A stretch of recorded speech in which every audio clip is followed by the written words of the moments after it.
ఇగో ఇది చాలా ఇంపార్టెంట్. ఇది అసలు యాక్చువల్గా నాకు కూడా వచ్చింది ఇగో మెసేజ్ వస్తే మా మిత్రుడికి చెప్తే ఇట్టి పరిస్థితుల్లో ఓపెన్ చేయదని చెప్పాడు మా రవి. చెప్పడంతో నేను దీన్ని ఓపెన్ చేయలే. ఓపెన్ చేస్తే కథమే ఇక అవుట్. మీ ఖాతాలో ఉన్న పైసలు కథము, మీ వాట్సాప్ బీట్సాప్ మొత్తం హ్యాక్ చేసేసి మొత్తం కథం చేసి పడేస్తున్నట్టు ఈ లంగా కొడుకులు. ఇదేందో అసలు యాక్చువల్గా దీన్ని చాలా జాగ్రత్తగా చూడండి, చాలా ఇంపార్టెంట్ ఇది. రాష్ట్రంలో ఏపీకే ఫైల్స్ అల్లజడి, ఏపీకే అని చెప్పేసి వస్తుంది. ఏపీకే అని చెప్పేసి ఇట్లా ఒక ఫైల్ అని వచ్చేసి తర్వాత దానిపైన పక్కకు ఏపీకే అని వస్తుంది. అది వచ్చి దాన్ని జస్ట్ ఓపెన్ చేసినామంటే కథం అయిపోయినట్టే లెక్క.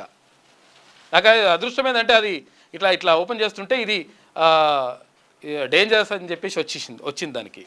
ఇది చాలా ప్రమాదకరం, దీన్ని ఓపెన్ చేయొద్దని చెప్పేసి వచ్చింది. దాంతో ఆగిపోయినా. పాపం తెలియక చాలామంది ఓపెన్ చేస్తారు. ఓపెన్ చేసి కథమేనట. వీళ్ళే కాదు, మంత్రులే చేస్తున్నాడు ఇప్పుడు ఈ ఏపీకే ఫైల్స్ తోటి.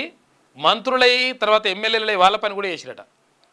జర్నలిస్టులై కూడా ఉన్న పైసలు కథం చేసిండ్రు. చాలామంది బ్లాక్ అవుతుందన్నటువంటి భయంతో లింక్పై క్లిక్ చేశారు. ఆ క్షణం నుంచి వారి ఫోన్లు నేరగాళ్ళ ఆధీనంలోకి వెళ్ళిపోయినాయి. అలా పైసలు ఉంటాయా పోతాయా, లేకపోతే ఇప్పుడు ఫోన్లో ఉన్న వివరాలు ఏమవుతాయి, ఏం కథ, రాగమా ఉందట పరిస్థితి. కాబట్టి ఏపీకే అని వస్తుంది, లింకు పక్కకు వచ్చేస్తుంది. ఇక్కడ ఏపీకే అని చెప్పేసి వస్తుంది, దాంట్లో కనిపిస్తుంది మనకు. ఆ ఏపీకే అని కనిపిస్తే మాత్రం డెఫినెట్గా దాన్ని ఓపెన్ చేయకండి, దాన్ని డైరెక్ట్ డిలీట్ చేసి పడేయండి. అయితే ఒకసారి నేను కూడా ఏం చేసిన అంటే, నేను ఒకవేళ నాకు వచ్చింది, అది వచ్చినప్పుడు జస్ట్ ఇట్లా స్క్రీన్ షాట్ తీద్దామని చెప్పేసి చూసిన. ఆ నెంబర్ స్క్రీన్ షాట్ కూడా వస్తలేదు.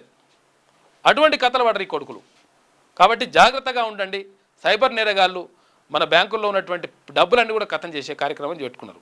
అదే కాదు, ఇప్పుడు వాట్సాప్లో ఉన్నటువంటి వివరాలన్నీ కూడా తీసుకుంటారట. కాబట్టి జాగ్రత్తగా ఉండండి దీంతో.